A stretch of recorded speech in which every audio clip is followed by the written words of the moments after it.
Hello and welcome to the Tuesday night stream for Brew Tap Cast. I'm Tappy. I'll be your host this evening. I hope everyone is having a fantastic Tuesday. It's almost Hump Day, so that's everyone's favorite day of the week. But yeah, we're here for our stream tonight. We will be doing some Flesh and Blood building of Briar. That's our kind of our jam tonight. We will be building a earth-based Briar. Probably going to be pretty heavily janky, and that's fine.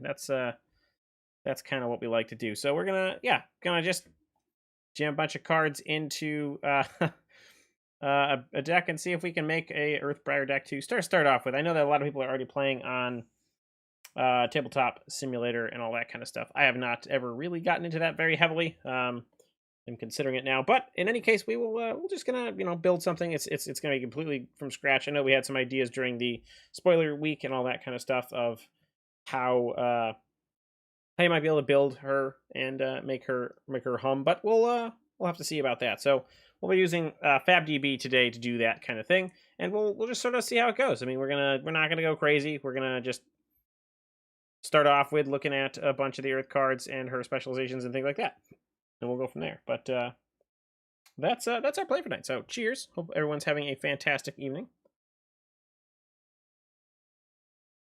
Are they ready to build some Briar? So yeah, I think we'll just pop on over to that. I'm not actually sure if I set that screen up just yet, so you might bear with me a moment after I do that. Bounce over here. All right, that's our background. We just gotta slap up the screen. Boom. There we go. That's what we were going for. All right, we can just shrink down our cam too. So that's the plan. So we'll just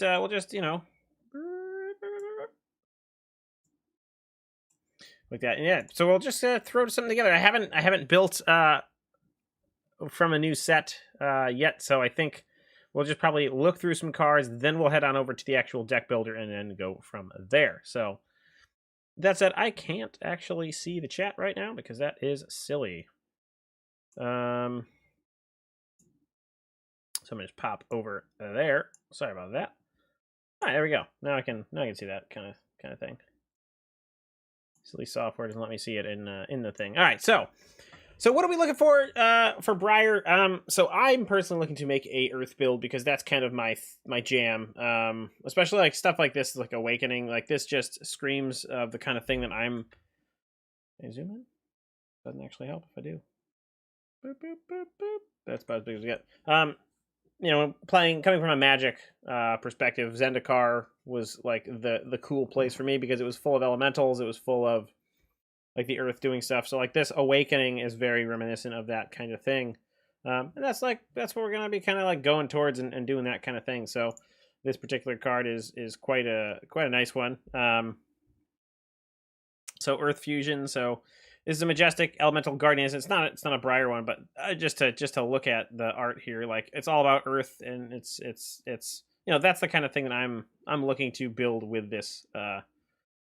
Wow, looks like people are already busting. Now we got Cale McCreath already got a deck up here testing. That's very. I'm sure that's a very good card. Yeah, so that's kind of our plan tonight. So we could probably put some advanced filters on here and bring it to just some Rune Blades. So we'll do generic. I think we can do multiple ones. Yeah. So generic and Rune Blade. So then we'll get everything in there. Actually, I don't know if that's going to grab all of the elemental stuff too. So we'll have to see what that actually searches up. So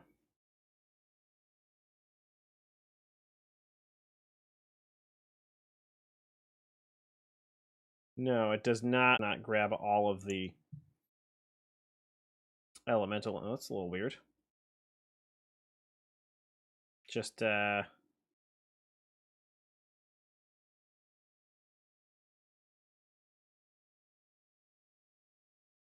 it just not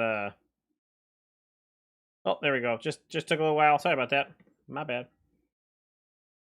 Okay, yeah. So I think it does not have everything. So we'll have to go about it a little bit differently, but that's kind of the plan here. Just jump into a Briar deck. So I think actually let's just jump on into it. So we'll go ahead and make a new deck, and go on from there. At Briar, we're going to go Classic Constructed for right now.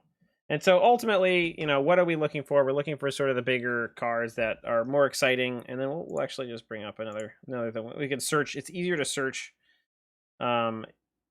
this way, so because it is more on our thing. So what are we trying to do? So Earth in general, and you can probably see with this thing is to, well, it's just gains. So you buff your attack, buff your defense. So that's kind of what Earth is looking to do. It's to get big, get swingy, and start smashing that kind of stuff. So so stuff like this Earth action, maybe that would be something we want to run, especially because we want to be fusing a lot. So that's something to think about. Autumn's Touch. What we might just do is pop all the sort of things that we think we might actually use just in there, and then just sort of go from there. So like we know, man, this thing is a little slow tonight, huh? Almost there. Almost there. It's creeping. It sure is creeping.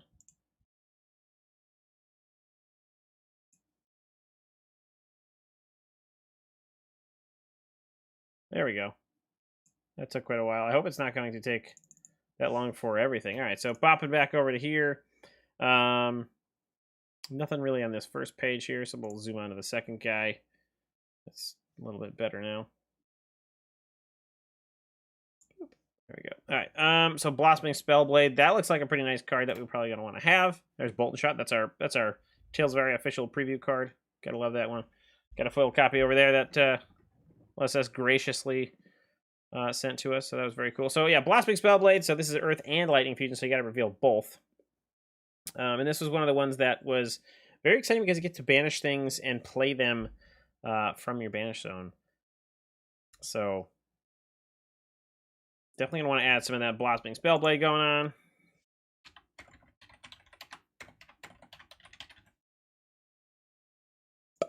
Throw one of those bad boys in there because that's definitely going after it. Bramble Sparks. This is a common thing. I don't think I remember seeing this one in the main set. This may have been out of one of the decks or just not previewed necessarily.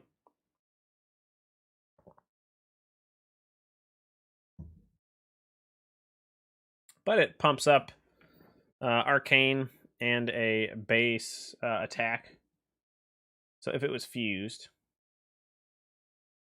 So that's kind of the thing, is like how much fuse are we going to be able to have if we have you know, just a single Earth thing? Like how many playable cards are there? And I'm thinking there's probably gonna be quite a few, but we'll probably end up just going heavy with Earth. So we'll grab a Bramble Spark. Oops, there goes the deck I was trying to make. Sorry for my fumbling. Hopefully this is gonna load somewhat. There we go. All right, Bramble Spark.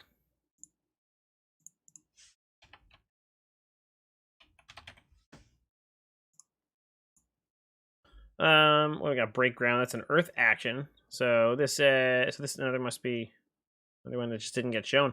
When you attack with Break Ground, you may put a card from your arsenal on the bottom of your deck if you do draw a card.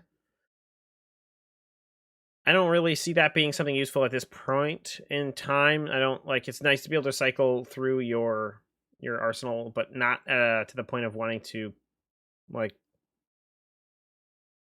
use it as that. I mean, 3 cost for 7 attack isn't that bad, but it's not really worth it in the sense of the ability it has is not very exciting. So no thank you there. Burgeoning is an Earth action. Gets +1 if it's played from Arsenal. So that's not bad. We might want to play something like that. Again, this is something we can fuse with, and it's a big old beefy attack. So Burgeoning is probably something we will consider anyways. Buzzbolt is a ranger thing. Channel Lake Frigid is not where we're going to be going. We're going to be only lightning and ice. Oh, sorry, lightning and earth if we do that. So none of those guys are going to happen. So Channel Mount Heroic. So it buffs everything. You have to be able to drop earth cards. So, I mean, like, that's something that we can consider because we are going to be going heavy earth. But it's not necessarily in our game plan because although it does count as a non-attack action, and that's what Runeblades and Briar like to see, Which actually, we should probably just take a peek at Briar so everyone knows what she's looking to do. So she is a 4 and 40 for intellect and health. She has Essence of Earth and Lightning, as we saw talked about. And it says, whenever an attack action card you control deals damage to an opposing hero, create an embodiment of Earth token. Whenever you play your second non-attack action card each turn, create an embodiment of Lightning token. And those 2 tokens, one of them will give you Go Again. We should probably, what if we can search that? What are these called? Embodiment of Earth.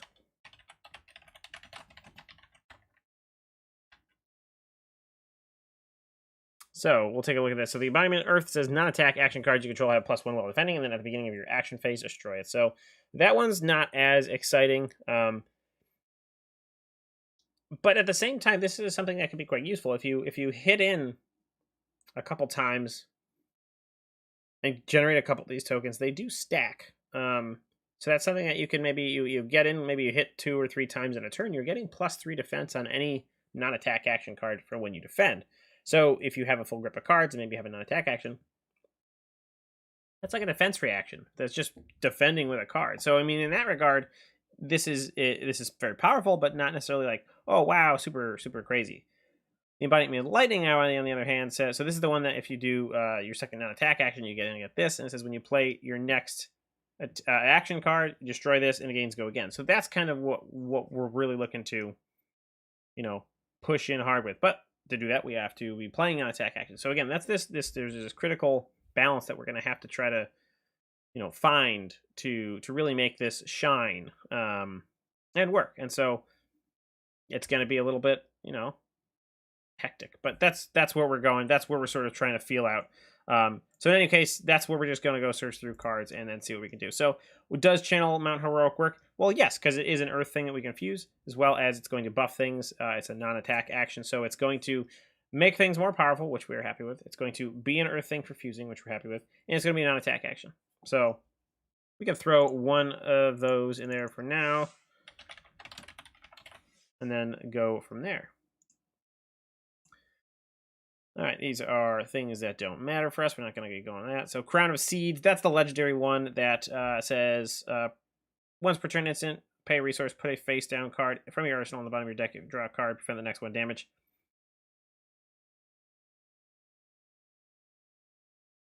The utility of this I'm not really sure of right now. I have not played at all with this, and we have to sort of think about what we want to do.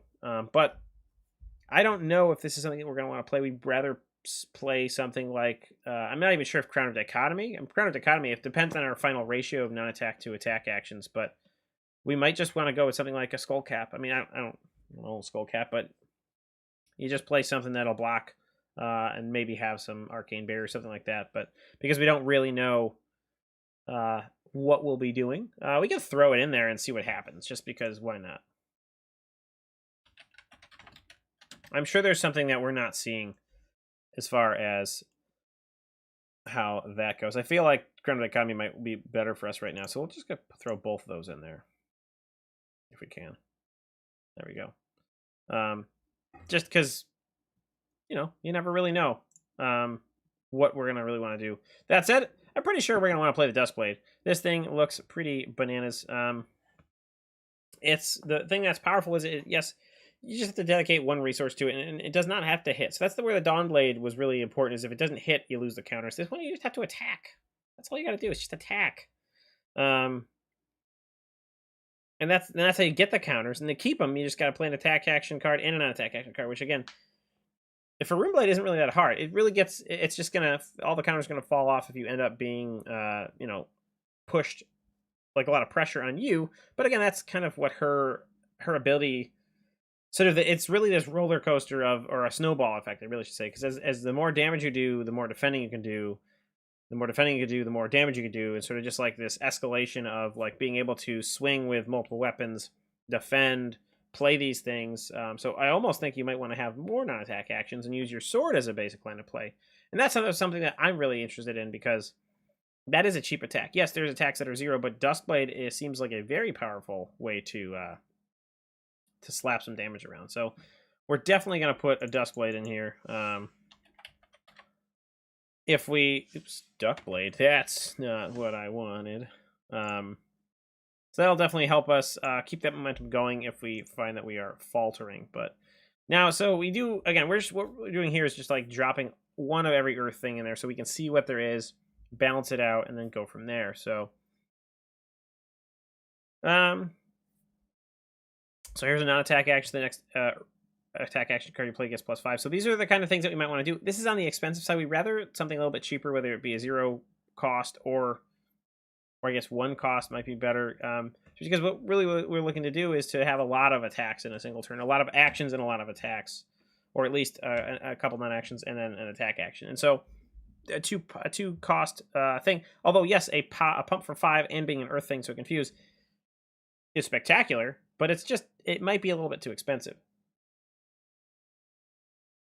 We kind of have to think about if you want to have that. But I don't know. I haven't really looked at... Is it Earth Lore? We haven't looked at all the cards necessarily yet because there was a lot of the ones that weren't spoiled that came out. Everyone saw at the calling this weekend at Vegas. So I'm still looking at some new ones. Like this guy, that's super cool looking. Like, look at that. It's just like he's just getting grown on. Like, that's so cool. That's a 7 power attack for 3. Yeah, ain't too shabby. Wow, and like all of these are like sort of like almost like sort of reprints for like from Bravo. Like, isn't that Debilitate or something like that? I don't even know. So Arlad asking if you're leaning towards Briar and Sealed. Yes. So, and it's not even it's so there's quite a lot of things that make Briar exciting and limited. So one is there is the Arcane. It's the only it's there isn't a lot of actually I don't know. Now that they have other, I don't see anything here. Now that they have other armor that was shown off at the calling, there might be some better common Spell Void or Arcane Barrier. But with what we had so far, there weren't really enough of it. So Arcane's very powerful, and it always will be if there's not a lot of barrier around. But on top of that, a lot of the lightning actions, the things that say like oh, if this hits, it deals an extra damage or deals 1 more damage, something like that. That's not blockable, and that's something that is a little bit. I looked at and I didn't really understand at first. Like, oh yeah, it's cool, it's just gonna do another damage. But you don't think about that. That's extra damage that cannot be blocked. So yes, on top of like it's not a defense or it's not an attack reaction or anything. Right? It's just like this cool like this is an unblockable piece of damage. And like that's where the real power comes in, is that it's not obvious on the face because some of them just add the damage to the card itself. Like, oh, instead of doing 5, essentially do 6, whatever. No, it's this one's gonna hit in for 5, but then there's an unblockable damage coming. And so that's when later in the game when life totals are falling down a little bit, pushing really hard with things like that, it can really be helpful. So that's maybe why you want to pitch a lot of those cards that like, oh, if it hits, it does an extra damage, whatever. Because then they're incentivized to, and this is where like the breakpoints are even more painful. It's like, I'm not entirely sure how Tales of Aria is split well between like 2 defense, 3 defense cards. But if there's a lot of 3 defense cards, then you almost want to be at 4 because you're getting more value out of these attacks. Like, let's say it's coming in for 4, but if it hits, it hits for another point. Like, they're gonna have to use maybe 2 cards that, you know, one's a 3, one's a 2, 2 or 3s, whatever. They're over blocking, not getting that value, and you've paid less resources to get an attack off that is probably cheaper because it's only at like that 4 breakpoint point. And then it's also incentivized. All right, cool. Well, I gotta block this because otherwise I'm just taking 2. So it's like it's coming in for 5. But they feel bad blocking with 2 cards because they're only preventing theoretically 4 damage in that sense.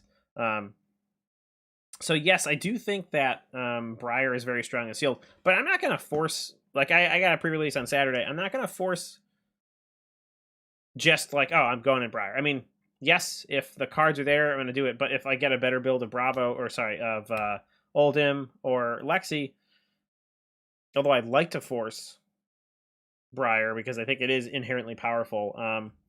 I don't know. Haven't got to play with these cards yet, but you don't really ever want to sit down to a draft or a seal event and say like, I'm going to play X, because you're going to be in for a wild ride of like not being able to really predict how your deck's going to be, or having a subpar build of the cards you open. So, but yes, I 100% agree that Briar is looking very strong.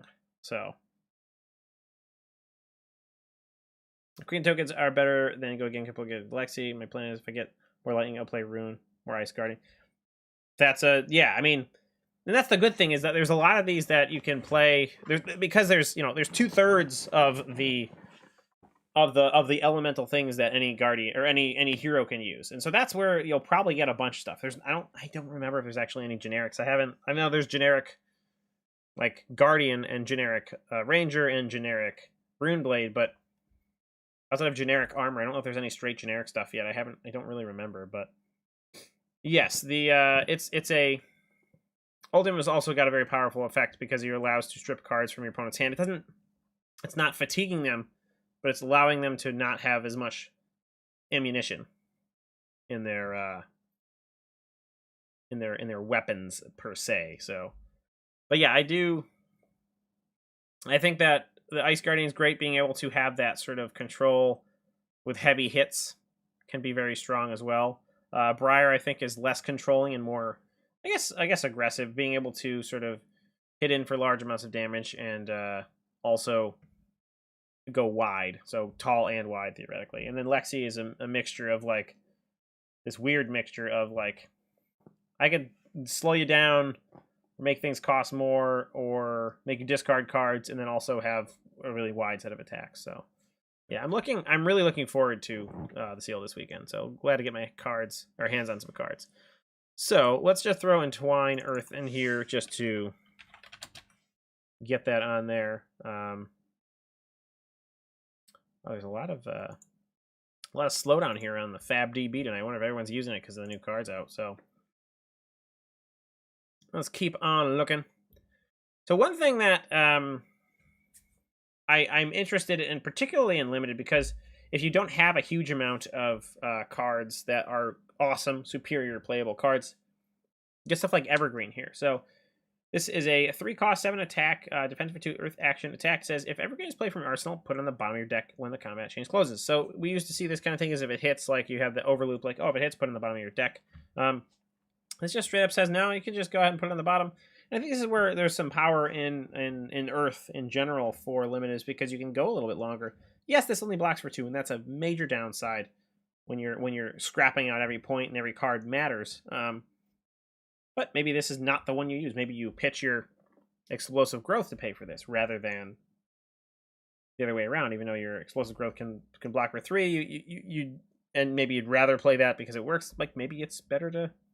Well, in this case, it's a really bad one because it's not really great of a card. But that's not the point. The point is that you can have a better strategy if you think about what you're pitching and then where things going and what you're going to fatigue into at the end of the game. And that's where pitching, I think this set is actually more important as far as what you're doing to pitch. And we, like a lot of people, I know when I first started, I didn't really think about what I pitched when I pitched. I just go, oh, I have a card that costs 4. I have a blue and a yellow or a blue and a red or whatever. I'm just going to pitch whatever makes sense for the turn at that time. And that's where things really start to change as you dig more into the game. And then I think most people, like during the calling, they even spoke about it. Like Chain is a hero that the pitch order really matters. Like you're looking to push a lot of those things that are giving arcane damage and coming in for really big hits, like your seeds and your rift binds. You don't want those early game. You just don't. They're not going to have the maximum damage output that you might get later in the game. So like you'd rather just pitch those at the bottom and have them maybe get banished with soul shackles and things like that, so you can have a whole lot of them just to like throw a bunch of arcane damage right at your opponent. So that's where like pitch order does start to matter, and like people really saw that in Chain. I think this set is a little bit more. It's a little bit more plain on the surface. Like, look, this does matter, and like, look, I maybe I don't want to play this card right away. Maybe I want to pitch this away early because this is a big heavy hitter, and it's also going to theoretically give me a possibility of looping things. So like if I pitch a blue to play this and I have this in my hand, I'm still getting both of those cards back. I'm getting the card I pitched back on the bottom of my library, and then I get this back in the library. So theoretically, I can just go round and round and round, and that's why this is a really good late game card. And this is particularly thinking about limited. I mean, for constructed, it could really be anything. But that's the power of this kind of thing, and I think that's it's opening up a lot of people's eyes of when it is good to, or not. It is good to, I should say, not when. It is good to think about your pitch order. Sometimes it won't matter. Like if you're, I mean, crack baubles don't generally matter that much when you pitch them. Like you try to just really, you just want to, you don't want them in your deck because they don't block for anything. And so yes, they're a yellow pitch, but it's something that you maybe you don't want to pitch early because then you're going to get back when like the life totals are low, but you also don't want to draw it mid game or late game. I mean, it's just not a great card to have in your deck, and that's why it's got a downside. Yes, it's a free card of 2 resources, but it's got that downside. But I think Tales of Aria is one of the sets where people are hopefully going to see that it does make a difference. And I know I could do better at pitching. I really do, because I'm sure I could pitch better and then you know, basically stack my deck for the end game. And I know that like Wizard was another one that was really big. I know that the Session Blood guys had a deck that it was essentially an OTK Kano. I think it was a Blitz deck. It must have been a Blitz deck that you were basically trying to get a certain set of cards at the bottom of your deck at any time, and you have to remember how many you've pitched and then have multiples pitched to a certain thing, and then you draw back your hand at the end of the game, and then you know what's on there. I'm going to Kano into this, into that, boom, boom, boom. So what's going on, Mr. Dig Dug, Mr. Brian? How's it going? Welcome back. Thank you for joining us on the YouTube. We figured we'd kick over here. We talk about Briar, the upcoming pre-release, as well as just build a little Earth Briar deck, because why not? It's exciting, and that's where we're sort of like doing all that, discussing different things like that. So Evergreen is a card that is, well, it's good. Evergreen seems good. I mean, it's expensive, yes, but if you're looking to go long, like that's where maybe this deck or any deck that's going to be playing Earth can sort of pivot into more of a fatigue-based deck, like not a turtle deck, because obviously you don't have the defense for that kind of thing with Briar that much, but having that's a really nice way to keep things moving and know what's on the bottom of your deck. So, all right, let's look at our next one, Explosive Growth here. So, so the red one is a red pitch. Cost 1, attacks for 3, defense for 3, which is nice because we do want to keep an eye on how painful the defense costs of these generic elemental cards are, because yes, they are powerful because we can fuse like things like this, but at the same time, they also will leave you getting hit, which isn't great. Yes, absolutely. So Andrew says, I feel that pitch order and starting to pay attention to it is a real level up moment. Yes, I 100% agree, and it's something I'm still working on. And it's highly dependent on the deck you play as well, because some don't really care. Some are just, I shouldn't say some don't really care. Some care more than others. Like Chain being one of the ones we see a lot now. I mean, you could even say that Bravo cares quite a bit about his pitch order, because he's going to be wanting to save a lot of big swings for later in the game. So absolutely, I'm happy to. Yeah, I'm happy to chat about the new environment, and maybe that's what we're going to pivot this video into, because I don't have a mindset of how I was going to build Briar. It was just sort of like, let's look at the cards and that sort of thing. But no, I absolutely think that's a great transition to go into talking about limited. So I guess we could just sort of pivot into that now, and we can just look at our heroes in general. So yeah, so what is good about Briar?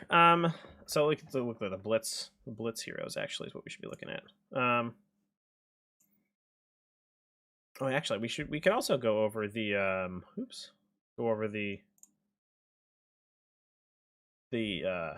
Blitz decks that came out too. So this is our one of our 3 Blitz ones. We'll just sort of like go over it. We can take a look at some other decks to give a little idea of what people are building these days. But for limited, it's a 30 card minimum deck, and you're hoping that you can play card like this. I'm not, and that's the thing, is I didn't do the math yet on how many how much of each card is in this, and I don't even know how many generics there are. We maybe actually can go and take a peek at the Fab spoiler website thing, and then we'll go from there and see what we're actually going to see here. I think it's a card gallery. So hopefully this is completely updated at this point, so we can see what there is as far as if there's generics. These are all elemental, ranger elemental, though these are the specific generics here. Oh, so there's still stuff that's missing. That's really interesting. But we can look at the categories themselves. So there's the 3 characters. There's elemental, there's dual elemental, there's earth, each of the other elemental ones that are specific to those. So these are ones that can actually fuse because they have the particular thing going on. Lightning is our last. And then we go into the generics of the classes. And then I think that's it. Yeah, we just have what likely is just generic armor. So we don't have any generic cards just to like go willy-nilly. And that's kind of like we're hoping they balanced it right, that you aren't just going to not open enough cards to play. That said, a large swath of these cards are actually playable. Maybe we can like take a big zoom out and take a better... Yeah, that's about as far as we go. This is a better way to maybe take a peek at it. Like, obviously, we have these three generic things. So, like, you're going to be playing a Guardian, a Ranger, or a Runeblade. That's just what's going to be here. And, each of these has their own upsides and downsides as far as play mechanics, things like that. I'm just kind of surprised they haven't all been shown off just yet, but it's very strange. Brian says the YouTube stream is way better than Twitch. Is that in quality or is that in I guess I don't know, because like I thought it looked like not super great looking when I was taking a peek at it before. And once in a while it looks like I'm dropping frames. I probably should have dropped this down to 60 frames per second, but I'm glad that it's better. I do. I'm glad. And I'm sorry this is really hard to see right now, but the whole point is to just try to get an overall picture of the mass of cards they have. So we have these three classes. It looks like Guardian and Runeblade are the same amount of cards. Ranger has a little bit less. I guess it's just one less card, two less cards. So there's not a huge difference there as far as what we're going to be looking for on a random set of opens. But the thing to remember is that Lightning can be played on any of the two heroes. So you have this large pool of Lightning cards. You have a large pool of Ice cards. You have a large pool of Earth cards. So you have access to, no matter what your hero is, to 2 blocks of these. Yes, you could have them become... you can't have them become the wrong 2, right? Because, yes, they might not mesh well with what you get for, like, your Guardian, or your Runeblade, or your Ranger, or your Elemental Guardian, Runeblade, Ranger, all that kind of stuff. Awesome. I'm glad it's better quality. That's really good to hear. That's very good. I hope it's something that's consistent, and I can keep that up. Looks like my rig is a little bit upsetty spaghetti, but it's not in the red, so that's fairly good. But yeah, so you'll always have access to a fair number of elemental cards, and that's kind of what you got to remember. So that allows us to have a pretty good chance of building anything, but you could always just get bad pulls, ones that don't line up well with the elements that maybe you got good pulls in. Because like you could get a Sweet Majestic in Earth and then have a Lexi pool that's actually the best, and they're like, cool, like I can't play my big great bombs, that sort of thing. And so that's where there can be some issues. But just looking again at the then there's the generic elementals that can go in, the ones that match your thing. So there's actually a lot of cards you can play, and then there's the base cards you can play for the elemental classes of each of those. So overall, I do find it, you have to get pretty unlucky to really not have a great time as far as what you're looking for to have opened to really make a solid deck. And I know that, so we were talking about leaning a certain way. This is me speaking from not having played this limited format at all. On top of that, have played limited Monarch most recently, and limited Lunar Welcome to Wraith and Arcane Rising. But this is a very different set because we have these talents that are a little bit overlapping, and there's also only 3 heroes. So the mechanics of the whole thing, and I can't imagine how draft will be for this format too, because it's going to be real wacky. Because I haven't opened any packs of the set yet. I don't know what the actual like sort of lineup of cards will be, in the sense of, oh, you'll get one of each of the elemental spots for the particular classes, like, oh, 1 Elemental Guardian, Ranger, and then Runeblade, and then you'll get 1 Earth, 1 Lightning, 1 Ice, and then you'll get a random like whatever thing, or 2 of these or 2 of that, and like I assume they'll have that sort of back and forth like we've had in the previous boosters, where it was like 2 2 2 2, or a combination of like 2 3 2 3, or and then one of them goes down to 1, that kind of stuff. You get your equipment, you get your rares, you get your foil. And those are like the foil equipment rare. Those are not based on any classes or anything like that. I don't know how this will be. there's a whole quarter less of things that you're looking for, really. So that's kind of that. But zooming back in here, so we were gonna start talking about Brow. Let's just talk about old him right here. So this is our guardian. He is a essence of earth and ice, so he can use both earth and ice things. And his power here for limited is pretty good because it does allow him to defend without having a great defense card in his hand. So let's say, I mean, I guess there's not a lot of instants in here, but say he has an instant and it's a blue instant, he can pitch that to prevent 2 damage. So it's theoretically kind of like blocking in a way. It's recycle blocking with that particular instant card. But, and I think the thing that's important to realize that even if it is any kind of card that blocks for 2, you're still gaining as long as you can pitch that for 3. And that's kind of that's the pinch point. If you have a lot of things to defend for 2 that are blue, then it's going to be a great time if that works. And generally Guardians like to have a lot of blue pitches because their attacks are very expensive. So right there you can see that, all right, cool. Well, 2 block blue pitches are actually kind of okay for Guardian. I can have a fair bit of them and they're still going to be all right. Because you can use his ability, so it can end up blocking anyways, but you're recycling that card at the bottom of your deck at the end of the turn. And you can also theoretically, on the other side, if it's an ice card, you can have them discard a card. Or I guess put in the top of their deck. So it's like sort of sluggishly slowing them down, making them draw 1 less card theoretically. So that's where like you have this nice dichotomy of like, yes, you should build your deck to have a good amount of earth and ice. Or you go heavy earth and you have this beefier defense that you're able to, yes, you slow down a little bit, but you're also preventing damage on top of things. And maybe there's some things you can swing in for some good damage with maybe 1 less card a turn. And that's kind of where you'll have to find out, because again, I don't even know, like, maybe, I mean, obviously the Majestics aren't a great place to start as far as like, oh yeah, you can get these limited. It's more like these ones. All right, cool. So we have the cards that we have on this spoiler right now. We have a 6 power or 6 cost, 4 cost, and we have 2 non-attack actions that are both 2 cost there. Now, that's a lot of resource costs. Like, yes, it's nice to have these things because you get things that are pumped up and things like that, but 6 is a lot. That is 2 blues, 3 yellows, like, or a combination of blues, reds, and yellows. But it's like, yeah, it's coming in for a big beat, but it's also very expensive. Like, yikes. So it's definitely something I think about. Outside of just building your deck, you have to think about strategy. Like, all right, well, am I going for, if I draw my red glacial footsteps in turn 1? There's no way in heck I'm going to try to play that. I mean, yes, theoretically you could try to pitch 2 blues and then have something that you can fuse with and then get in for this big chunk of damage. But that's half your life total. Like, that's a card that you want to save for the late game, if you think you can get to the late game, that is.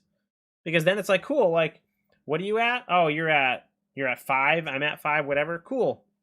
Here's 10 damage. I'm just going to throw it at you. This is coming in dominated. Like, that's a big hit. That's a big hit. We also, from what I've seen, there aren't really any defense reactions. I know there's a Runeblade. There's a goofy Runeblade attack or defense reaction. It's like a thing that only defends for 1 or something like that. What is it here? Is it down here?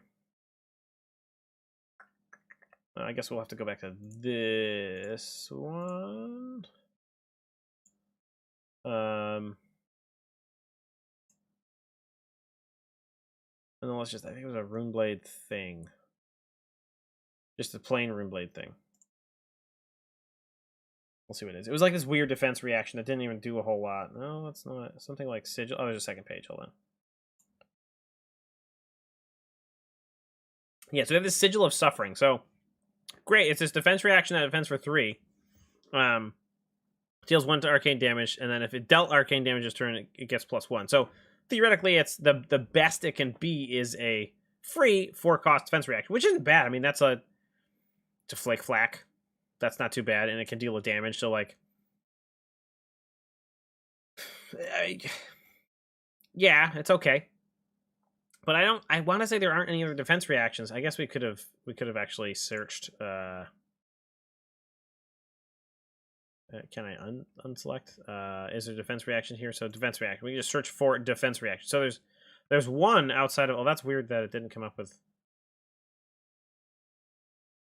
I guess we do all of them, right?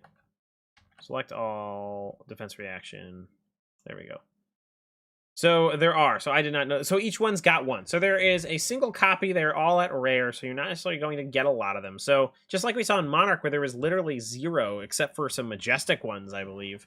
The Mark of the Beast and Soul Food. Or was it Mark of the Beast? Or Guardian of the Shadow Realm or something like that. And then Soul Food. I don't think it's Soul Food. It was, I know that it's the one that goes to your soul at the end. It blocks for 6. So we have one here for each of the classes. They all have a max of 4 in these two, and then actually that one's a wow. If this was Flix Deck, that's gonna go for 8. Yikes! That is a very large thing. I like how these are both elemental and this one is not. That's rather interesting that there's no lightning one. That must not that's gotta be weird because this is just an earth defense. Or it's a guardian. Oh, yeah, there's no ranger one. There's got to be something else that we're missing here. Because that seems a little bit oddly balanced. I mean, I guess ranger doesn't like to block. Is that the idea? And then guardians do, and spellblade or rune blades are in the middle.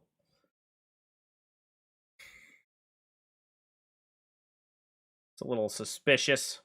But in any case, there is not a lot of defense reactions, and I think that's important to remember because that's where things like that glacial footsteps is going to really come in handy later on. Soul shield, thank you. That's what it was. Soul food is the one where you just put all your hand, you just dump your hand into your soul. Unless I knew that wasn't it. Soul shield, thank you, Andrew. But yeah, so not a lot of defense reactions. So that's where these dominated, very big hits come in handy and very powerful as endgame things. And that's where this pitch order matters. You don't play this turn 1, even if you can dominate it and do 7 damage. You'd prefer not to, unless you think your deck can't go the long game. Which, I don't know. Maybe, depends on how you build. Maybe it can, maybe it can't. I don't know. And it's going to be hard to know. But knowing that, I mean, there's going to be some times where, like, you're going to have to really seriously think about it. Like, you're going first, so you look at your opening hand, you got this sweet set of glacial footsteps, and maybe you got, like, a piece of armor that can buff it up or something like that, or shoot, maybe you can give it, like, somehow give it something that's going to give your opponent frostbite tokens. Like, that's not a great time to do on your first turn, just because, like, they're like, all right, cool, well, I'm starting the game at 13, I guess. Like, that's not bad, but at the same time, like, you can just win the game with that later on, because it's gonna change how they block as the game goes on. But once you get down to that low life total, it's just gonna come in for this massive wave of damage. So it might not have it. Yeah, I don't know, because I do feel as like there should be. I mean, like, we got the traps in Arcane Rising, which were defense reactions, and then a few other ones. But I just feel like there should be something. I don't know if we have all the cards just yet. In here, because I mean, like, even the main spoiler doesn't have them all, and actually thinking about it now, we probably don't have these 3, and I wonder if that is the defense reaction, because both of these are, I guess these are both elemental guardian reactions. This is a Runeblade one. Is that in here? No, it's not. So we have two more sets here. One of them is that one. So my guess is that this set of 3 cards we do not see is a defense reaction, if I had to guess. And I'd be surprised. I'm surprised that they're not up. Maybe people just didn't post them. It's a little bit interesting. That said, like, this up to 8, like, this 8 defense reaction, like, for 2, that's massive. That's a blowout for, like, your glacial footstep turns. Oh, cool. Dominate? I don't even need a freaking arsenal. I'm just going to go ahead and boom. Fuse this 2-cost card, defend for 8. Cool, you got me for 2. Dang.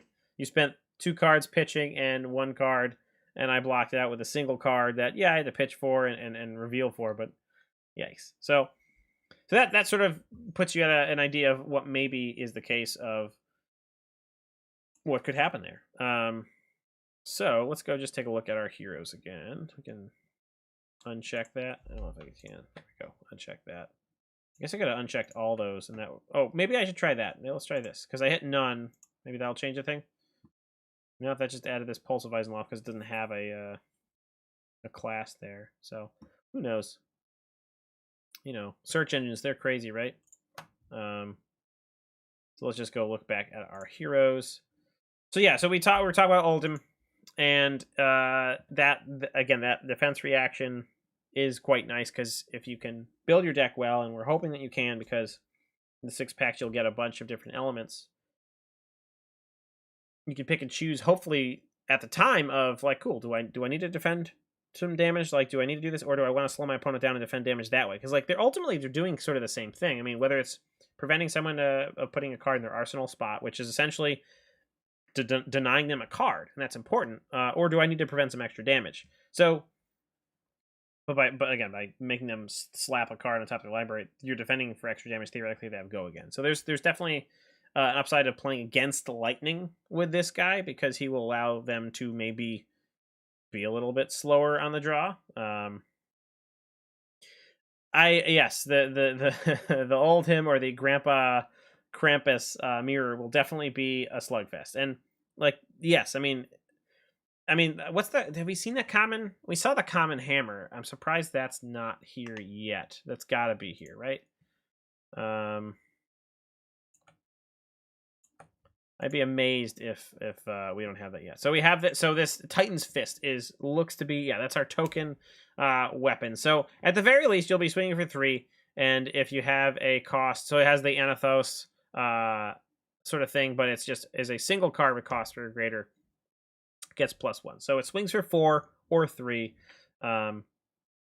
And that's super powerful. Like that is not Anathos powerful in Welcome to Wraith as far as like going fatigue, but that's still a very big punch through for a single card. So if there's any way to give go again or anything like that, you can really go powerful. But maybe you just swing for 4 and then, you know, play like an aura, swing for 4, like block some stuff during your turn. Next turn it pumps an attack.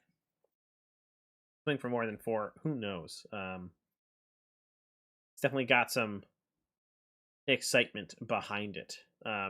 But that said, again, let's go back to our heroes here.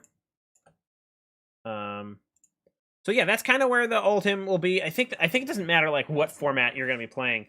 It will be. It is baby Anathos. That's a good point. It is. Just gets a little bit of +1, just a little bit. And so yeah, that's a powerful set of matches because you can be defending for so much and you aren't fatiguing. And that's the thing I think that's important, is that you aren't dumping this card in your graveyard. You're just preventing or slowing down your opponent, and ultimately that will make the game long. If you're both doing that, it's just going to be silly. It's going to go on forever, and you're gonna get a draw, and that doesn't help you with prizes for your limited sealed pool. So you know, things happen. But yeah, so that's Oldhim. I don't really know how well the matchups will go. I mean, so I know that when I first saw, like, I saw Lex, I was like, cool, like Rangers are cool, Rangers are awesome, like, you know, everyone loves the underdog, right? And like I have some of the cards that can be played well with Lexi, but I'm also not like, oh man, I really want to play Lexi. That's definitely not where I landed. It was more like, that's cool, I can't wait for the other elemental stuff that's coming out. We saw Oldhim next. Pretty excited about him. I was a big Bravo fan. That was my first sort of deck I sort of put a little bit of money into and started playing. And, you know, crushing people's awesome. Like, being able to crippling crush it's fantastic, right? And then I saw, like, I was expecting it to be actually a wizard for this. For the last class, just because, like, cool, we saw like a couple bits of arcane barrier and things like that along the way, but they were at higher rarity. So it's like, all right, well, maybe you're not going to have an arcane hero. And it should have been the writing on the wall of like, all right, well, Runeblade does a little bit of arcane barrier, so you don't need a huge amount of arcane barrier. Like, part of the Arcane Rising set was like, there was so many things that did arcane, you'd have to have a full set, and that's why you had that full set, because you had Kano there. And that's why it does make sense that there was a Runeblade here. And another thing I want to talk about, this is totally off topic as far as there being for as far as limited goes, but One thing that I noticed, I think I heard this on one of the Outcast Haven podcasts. So Briar, Runeblade. Everyone's like all upsetty spaghetti about Chain, right? Oh, bannable, whatever, all that kind of stuff, right? Get him out of here. He's ruining the game. Blah blah blah blah blah blah. And yes, he's definitely putting in some solid wins, and he's doing a lot of work. Although in this particular case, he didn't win the calling. But if you look at this hero, like looking at all about it, like yeah, maybe you swapped out like some of the imagery or things like that. But like if you just put elemental shaman hero or elemental druid hero, a lot of the art and a lot of all the things you're looking at would make perfect sense, right? It wouldn't change anything. Yes, there's what they had to do is template cards differently so that you'd have these, oh yes, non-attack actions and attack actions in the same turn matter. But a lot of the names, the flavor, and the art of these cards could have just worked with another class like shaman or whatever. And the thing you got to think about is that it's getting harder and harder for a new hero type to see play. The more sets that come out that don't have cards that support that, the harder it is to introduce a new hero. And so it makes you wonder if Briar was actually not meant to be a Runeblade. Because I know people were super salty about this. I know people were very upsetty spaghetti over it. And frankly, I was jazzed on it. This is the closest to Druid without getting to a Druid that you could get that I would want to play. Like when I first saw Viscera, I was like, this is super cool. I want to play that. And that was the first deck I played, and it was super cool, and I loved it. Chain came out, I was like, whatever, cool, like, whatever, I'm going to play Mac because that was what I was kind of wanting to do. So I didn't play Chain. And it just wasn't my Runeblade. This is my Runeblade. Like, it's getting closest to Druid you can get right at this point. Unless they come back to Arya and literally do a Druid class or something like that, this is it, so. And then you could also say the something similar for Bolton being like a paladin or a, something like that. But, yeah. Hey, Mr. Infernal, how's it going? Glad you could join us. We're on a little bit of a tangent right now about people being salty about Briar being a Runeblade and why that might be, and the theory that it's harder to introduce new heroes because they don't have as much support. So then you are sort of pushed into the zone of like, well, we got to make them really strong, and then maybe that breaks them. And like, people could. I don't think anyone is saying that that Prism, the Illusionist, is too strong, right? All they're playing that no one else can play is a small set of cards from a single set. So as time goes on, there's more sets that are helping other ones, and then a single set that's helping one. Like, we still only have one set that's helping Prism, like, that is unique to it. So that's why I wonder if they didn't see enough power in this being a shaman or a druid or something like that, and that's why they call it a Runeblade. But you can sort of say the same thing about that for Bolton being a warrior / paladin or something like that, because he's got, or knight, he's like a very knightly character that, like, does the right thing, he purges the evil and all that kind of stuff. Like, it's very noble paladin sort of stuff. And I want to say that was one of the things that we could see in the book. I don't have the book handy right now, but yeah, so we sort of transitioned a little bit into talking about limited because we had some people talking about limited, and that was something that was a little bit more because I'm right now I'm just looking through all the cards and saying, oh, so I realize that also there's not all the cards on FabDB right now as well. I think there's some that are missing, but we could be wrong. So I was just going more of Earth. So like the way I would like to play Briar, and this is not in limited, this is just in Classic Constructed or Blitz, but mostly Classic Constructed, is just all Earth, because I think that that's a lot of fun, and I think that you can still get the embodiment of lightning without going too far into lightning. So there might be a couple splashes in for lightning, particularly for the ones that are Earth and lightning fused cards.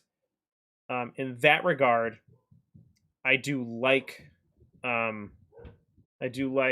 Maybe someone's here. My dog's barking. I do like that split, but for the most part, I think Earth is just my kind of thing, because you can go again with those embodiment of lightning. So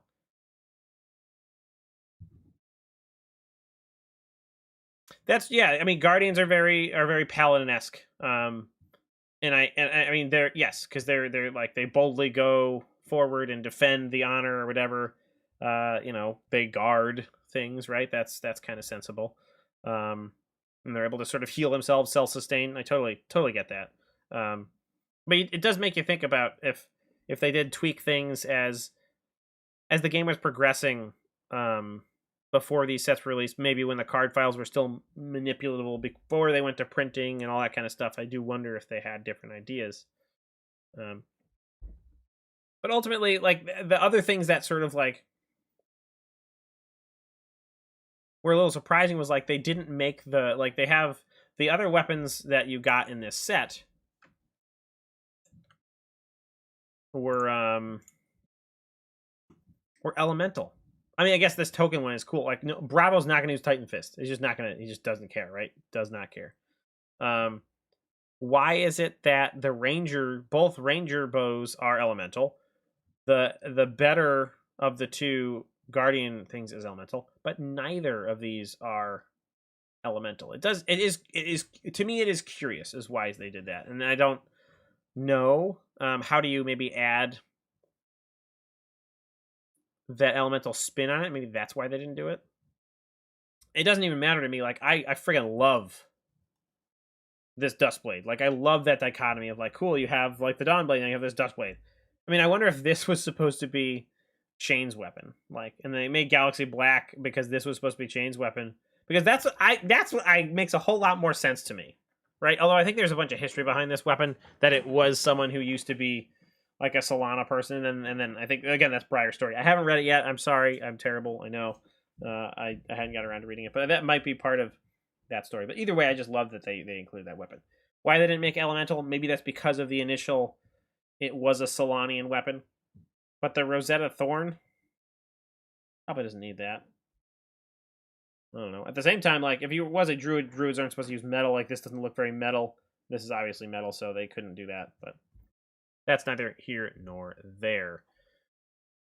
But back to the heroes, just so we can talk about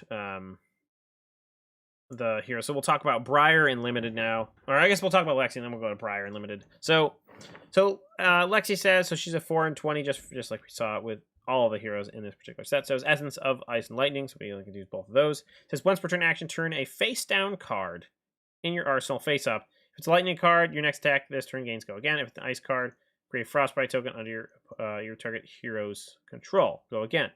So face down card in arsenal, face up. So that's pretty not hard because you can use your last turn's arsenal card. Boom, you got that there. You can't arsenal at the beginning of turn or anything like that. So it's going to be the one from the last one. So just Grand Titan's Fist. Can't use the Legendary Shield to punish dash and carry Anathos. But actually, where is that shield? What is that? It's something sheep or something like that. What is? Now I can't remember the.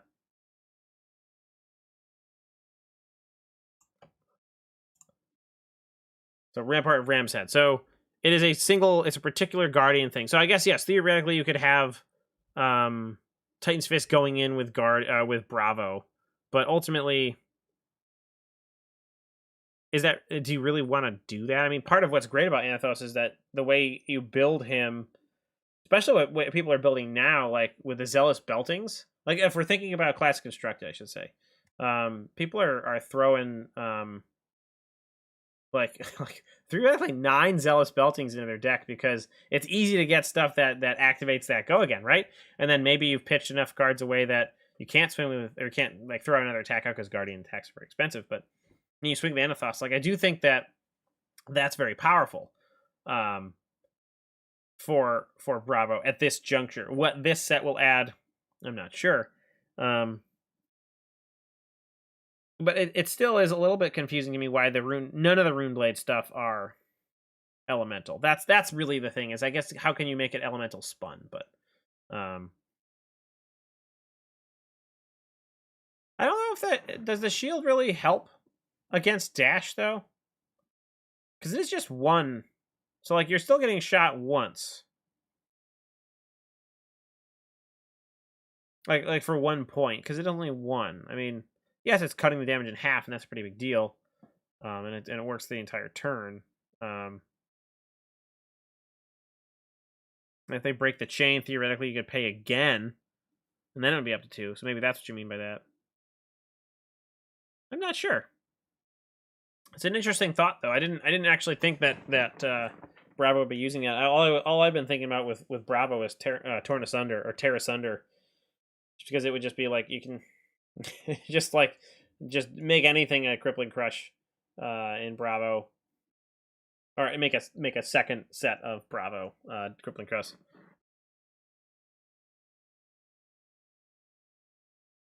So yeah, so that was my build. I was on a lot of Blessings of Deliverance, and that was really exciting. And I turned out, and I was when I stopped playing Bravo, I was playing like a lot of that life gain thing. No, yeah. So you could, yeah. So I guess you're taking that first hit, and then you can block for more as they go. But you still have to. I guess you don't have to pay after that. So yes, that is a very painful. That's a great point. That's very painful against Dash. But and the Bravo matchup isn't great for Dash these days, anyways.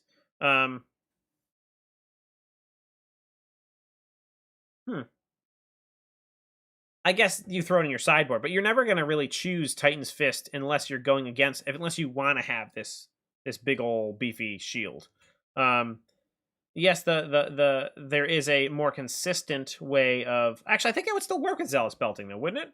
Because you'll still get the puff. So yes, you're only getting +1, you're not getting +3, but it still works pretty well. But yeah, so Zealous Belting works really well with Bravo, and I think that was one of the decks that went pretty far. The calling this past weekend was like an aggro Bravo, which is like confoundingly silly to me, but it seemed to have worked.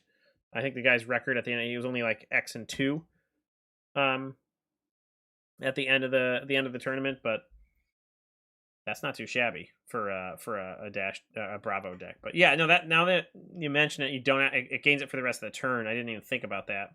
For some reason I thought it would just it's not once per turn. So that is pretty brutal. So that's a nice piece of tech for Mechanologist. I mean, even that's great for a lot of, I guess, only things that break the chain. So wouldn't be well against Ninja or anything like that. But I guess Runeblade might be throwing down non-attack actions, but they also don't come in for chip damage. In any case, that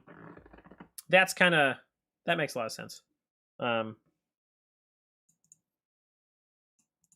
But as for going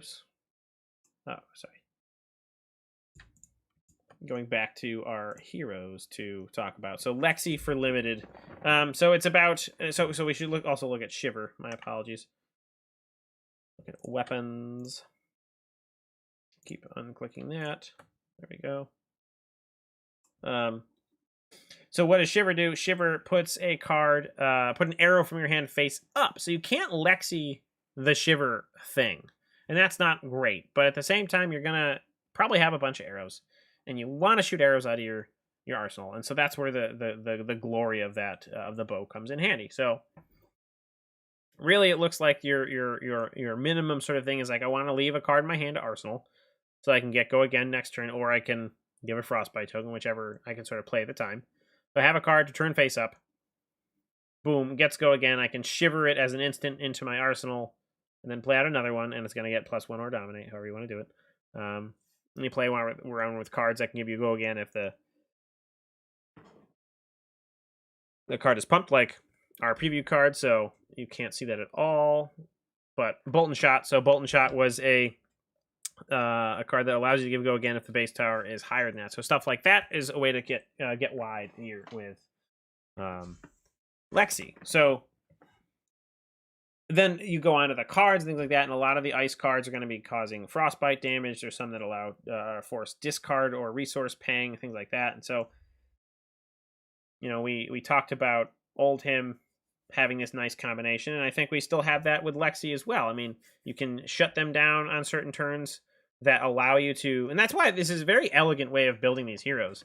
That they're all very, they all feed very synergistically into one another with these two halves. So you have the ice. Ice is going to be, on hit effects of either creating frostbite tokens or making them discard, right? And so that's very powerful, especially in limited where you don't have like resources are very scarce. Like you're not stacking your deck with, oh, this is the perfect number of blue pitch, the perfect number of red pitch, whatever. I have like energy potions or whatever like that. Like you don't have that ability to do that. You don't have a tunic ticking up. You don't have anything like that.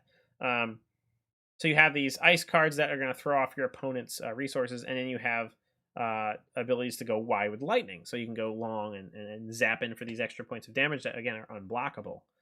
And so these both play well together because you start off with ice and you slow your opponent down, make them not to be able to do as much. So maybe you don't have to block. You have a full hand to go lightning, go wide, and then strip more cards of your opponent's hands to sort of keep that going. So we saw ult him, and he can slow his opponent down by making them put a card back on the top of the library or defending damage. And they have all these defense reactions that can that can block for a lot of power there. So they all feed into each other, and we'll see that with Bravo as well. I think we already kind of talked about that earlier. But that's where those sort of things go. And then all the other effects that you're getting on these cards are all just spice, Like the dominate is maybe another way to go. That's sort of like the mid-range thing. So instead of going like super wide, like I'll have my arrow that I'm going to turn face up. I'm going to give it a go again with Lexi's ability. Shoot it, right? Slap one down my arsenal, give it dominate, and then get my unhit effect. That's going to slow them down next turn or get in for extra damage or something like that. So there's sort of like, that's like maybe the mid-range is just to go with the dominate route. And then we go to Briar. So Briar is Essence of Earth and Lightning. Whenever an attack action card you control deals damage to an opposing hero, creating an embodiment of Earth token. And the embodiment of Earth token says that non-attack action cards have +1 defense while defending, and then destroy at your beginning of your action phase. So if you hit your opponent on your turn, you'll get one of those, and you can get multiple of them. They do stack. They're powerful in that regard. So you can theoretically make a very high blocking non-attack action. And the other part, so that's I guess that's more the Earth than the Lightning is. Whenever you play your second non-attack action card, each turn create a embodiment of Lightning token. And those don't stack. So, you can have 10,000 go-agains on one card, and it's only going to get 1 action point when it resolves. So, in that regard, again, there's a very elegant interplay here, too. You want to have a nice balance, right? Because you want to be able to play 2 non-attack actions and then attack. And you want to be able to hit with that attack. So then you have both a go again for next time you attack, and you have a way to have your cards be higher defense on your opponent's turn. So you can block with less cards to have more cards do damage or play non-attacks, to be able to hit in for more damage, to get more of the defense things, to be able to go longer and wider with those go again tokens from the embodiment of Lightning. So there's very good synergy and snowbally effects there. So earlier in the stream, we were talking about who we think is the better heroes to play, and like personally, yes, like flavor wise and all that kind of stuff, I like Briar, but at the same time, it's the only class that's doing arcane damage. That said, there are other like all the lightning stuff and things. Those are pieces of damage that are also not blockable as well. So you can essentially call them arcane damage. Because, if this hits, deals 1 damage. You can't block that 1 damage. Those sort of things, like the shock tremors, things like that. So in that regard, there's also, more damage like that. But I do really think that Briar has a lot more of that kind of thing going on than anyone else. So, I mean, the Rosetta Thorn says, whenever you attack with Rosetta Thorn, if you've played a non-attack action card and an attack and a non-attack this turn, deal 2 damage. So on its face, that weapon doesn't do a whole lot, unless you're going to get that embodiment of Lightning token, so you can give your next, your first attack, go again. Because otherwise, it's not going to do anything. So you have to have a non-attack action, have an attack action that has go again, and then swing with this. So, if they're all 1 resource, you got to have a blue pitch, and then you can have 1 other card, or maybe a fuse or something like that, to go on with there. So, but that's 2 arcane damage. And that's very powerful because, again, with the very limited amount of spell void / arcane barrier, that's going to be hitting a lot of the time.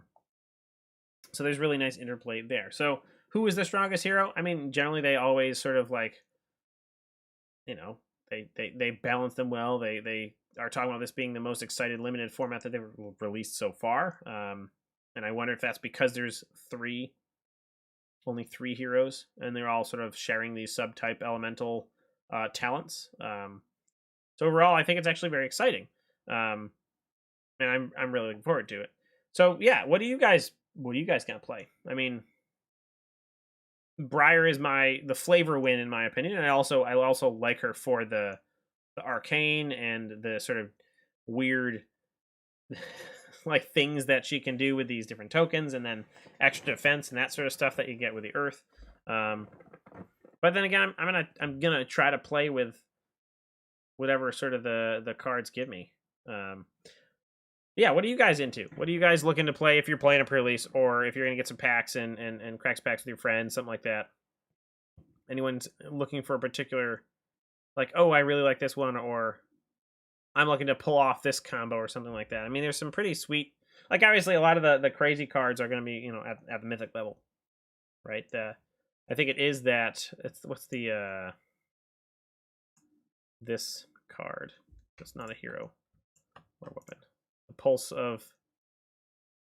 Did that just do everything? Yeah, it just did everything. Sorry, hold on. It's one of the pulses, right? I think it's the lightning. Eisenloft. Yeah, this Pulse of Eisenloft, this nope, that's not. It's the Pulse of Volthaven. So like you open this card and you're just gonna like you gotta play Lexi, right? Because you can fuse and then cast this. You use this as a fuse and then cast it, do +4. It'd be bananas. It'd just be bananas there. Vertical control Oldham, but it depends on the pulls. Yeah, okay, yeah. So if you had to pick what cards for Oldham would you open? Like if you get to pick like one Majestic and one Rare, like what are the cards? Like these will be the cards that I will like to build. What would those be? I guess we can look at rarity. Yeah. Well, let's look at Majestic and Rare Guardian cards from Tales. There's nothing. Oh, it doesn't have pulse. Sorry.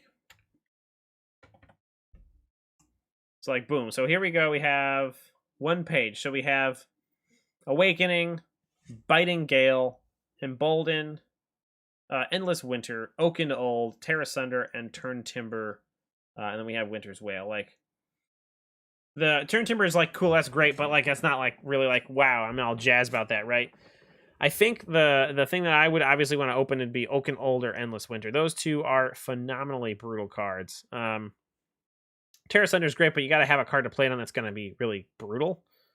I guess it makes a card brutal, but Oaken Old was fused gains +2 dominate, and if it hits, they discard or they put 2 cards at the bottom of the deck in any order. So like that's pretty brutal. And I think that's very much your your fixed Crippling Crush for less mana, or sorry, for less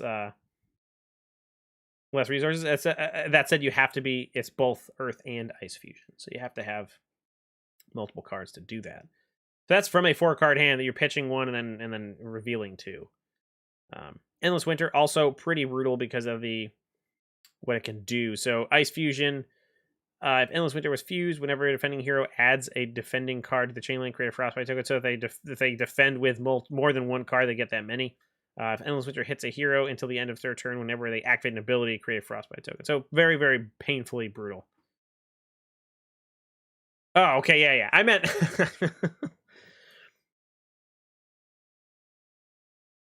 No, Terra Sunder is every card's a Crippling Crush now. And then Embolden, yes, absolutely. Being able to buff that, and you get a card back with stuff like whether it's Blessing or it is Showtime or shoot whatever auras you're playing. A lot of the being able to draw a card back is phenomenal in that regard. So yeah, when are those coming there, Brian? I'm excited that you're actually gonna be getting get your hands on some precons.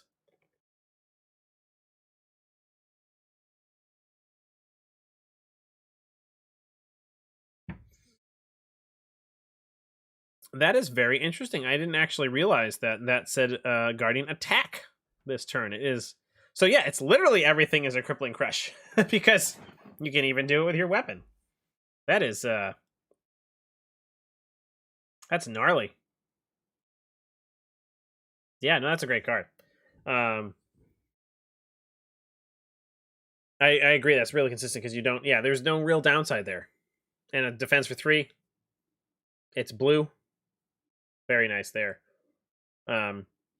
Yeah, so one thing I did want to so it has not gone live yet. We're gonna be releasing the Discord to the public. Releasing Discord. We're gonna open up a Discord. I've been building it slowly in the background. I know I poked about this on our announcement video for our spoiler card, and I think it's pretty much ready to open up. I'm just sort of like finalizing like little bits of things and stuff like that. But the ultimate goal is to have that Discord open up, and then we have all of the LSS sort of they're a little bit less exciting now, but we have a whole bunch of promos to give out of these nice flashy. You can't. Man, this camera sucks. But Herald of Protection promos. They're the kits that a lot of the content creators got. Content creator appreciation kits, things like that. So we have a lot of those to give away. Many copies. And we also have a sweet playmat that they gave as well. That is the matching one. So this is the sweet playmat here. So we have some prize to give away, and the idea behind this is that we will be kicking off the Discord with a tournament to be probably held in October. It's going to be pre-con. It's going to be all pre-cons. So that will be it'll be Monarch pre-cons or I guess Blitz pre. Sorry, we'll say Blitz pre-con. Be a little bit more fast-paced, a little bit more exciting.